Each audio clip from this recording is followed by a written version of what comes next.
out as you do every day. In studio with us now is Mr. Malcolm Turner. He is running for the local election. He's a candidate for the Mangere-Otahuhu Board that is currently underway, which will happen actually tomorrow. Malcolm will tell us more details about that. And this is a seat vacated when Anai, Dr. Nerule Avasa, made it into Parliament and leaving behind an opportunity for someone else residing within all of Mangere to jump in and fill the seat. And so Mr. Malcolm Turner, well, he is a man of many talents. He was born in Samoa, but grew up in Hong Kong and around the world, also living in Aotearoa, mainly around the Mangere and Otahuhu electorate since 1996. A proud father of two, with primary age kids, with mother being tangata whenua of Te Arawa Iwi. Worked in social services, construction, as well as Rocket Lab. I always wanted to meet someone from Rocket Lab. And he's had the awareness to help his community at a very young age.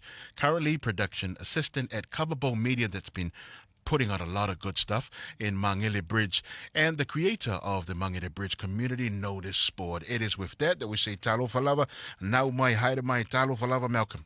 Good morning, everybody. Morena and talofa. It's lovely to be here.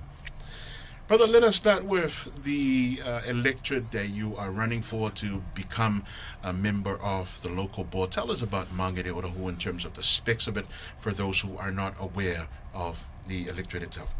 Well, it stretches from as far west as Pukitutu Island, arguably, or Ihumatao, and then it goes all the way to the eastern side of Portage Road in Otahuhu. And the population between the two suburbs is 80,000. And there's a long history of voters there. I think back to 1960, roughly, I researched, and there's a lot of mix. There's a big mix of cultures from Fijian Indian. There's the old Chinese gardens in Mangere Bridge. Samoans moving from Grey Lynn. Islanders moving from Grey Lynn. All sorts. Cambodian, Thai. It's amazing, crazy, and so many people. It's cool. Wow. That's a lot of history in the area itself. Now, for you, of course, most of our communities that are tuning in will be like, now that guy sounds interesting. Can you give us a little bit more about your whakapapa and how it is that you and I don't sound like the normal Kiwis? Well, my father met my mother in Samoa, and my father was he was born in Otahuhu, and he went on a business trip and double dated the secretary of the Bank of Samoa, which was my mother.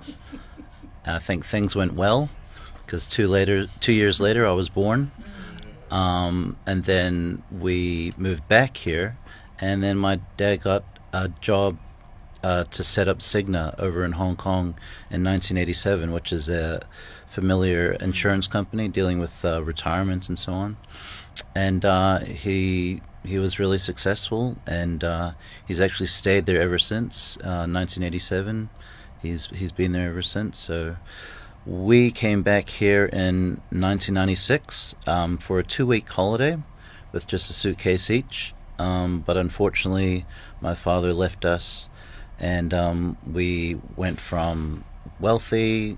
Our rent was like $30,000 a month, down to nothing, just eating bread over a few days, couldn't eat anything else, and so it was like a big reset for my family, and thank God that we've learned about Jesus in our past, and that's been the most important discovery for us.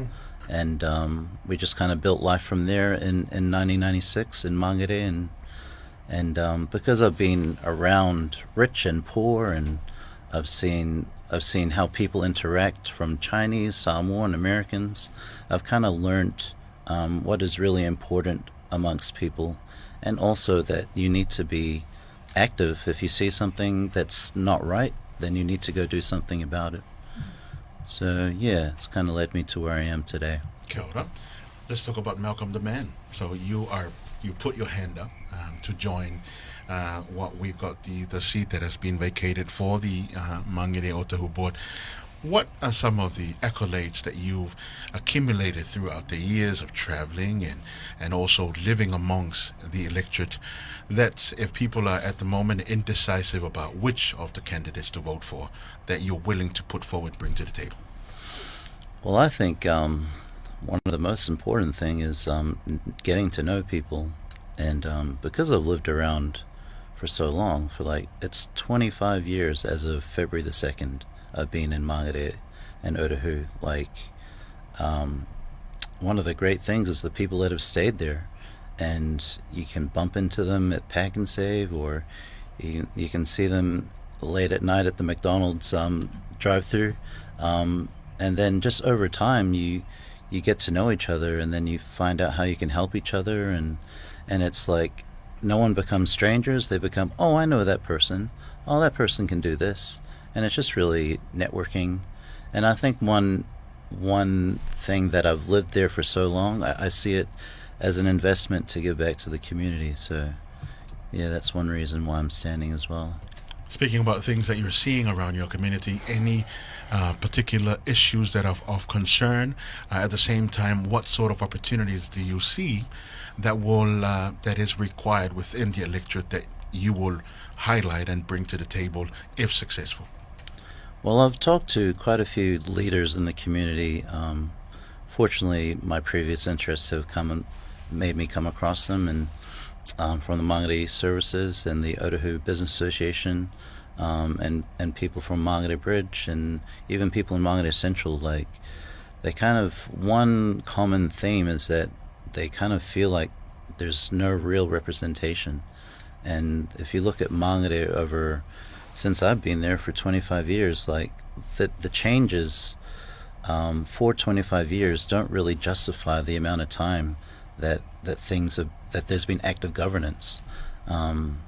So a real representation, what the people really want, what they really need, that's what people have been telling me. There's a lack of that in a big way. So hoping to step in, and I've created a Facebook page for Mangere Bridge, but I also plan to do one for Mangere, and it's got over 8,000 people, and as of late, the last 7 years, it's been powerful, and just that's a safe way to create intimate relationships, but really it's about face-to-face, and from that page I've done a lot of work, but being face-to-face with someone, that's where it's all at. Now, I know there's been some controversies around the apparently there's been complaints from some of the constituents saying that some people have been knocking on their doors asking for the ballot papers, and has that been resolved? Has there been any news update on that? Because it did make national news. Yeah, I passed on an official complaint to the Mangere police station, and then they started talking back with me last week, and we're just finalizing some things, and then we'll meet together, and then we'll go from there. Oh, well, brother, tomorrow is when the papers are due in, right, officially, for those of us looking at voting and living around the area. Any last message to the community from your end in terms of why it is that you are the man for the job, Mr. Malcolm? Well, I think maybe, look at yourself and think, what is the most important thing to you? And then see if you can see that reflected in anyone you know. It pays to meet people in person. So I'll be out in the Mangere markets and Mangere Bridge and Otahuhu Town Center on Saturday and on Wednesday, and I'll be door knocking as well throughout the week. But if you can come to the Meet the Candidates meeting, which is tonight at the Mangere Art Center, and then tomorrow at the St. James Hall in Mangere Bridge, just meet us face to face, and if you can see what's important to you reflected in anyone, then I think that's a good win for democracy. Malcolm Turner, thank you very much for your time this morning. We wish you all the best, and we look forward to the results of next week. Paftai Terelova for coming in today. Thank you. Fantastic. It is now 21 minutes to 9 o'clock. You're tuning in to Pacific Mornings with Aggie and Alpha right here in 531 PI, bringing Pacific people together. Pacific people together.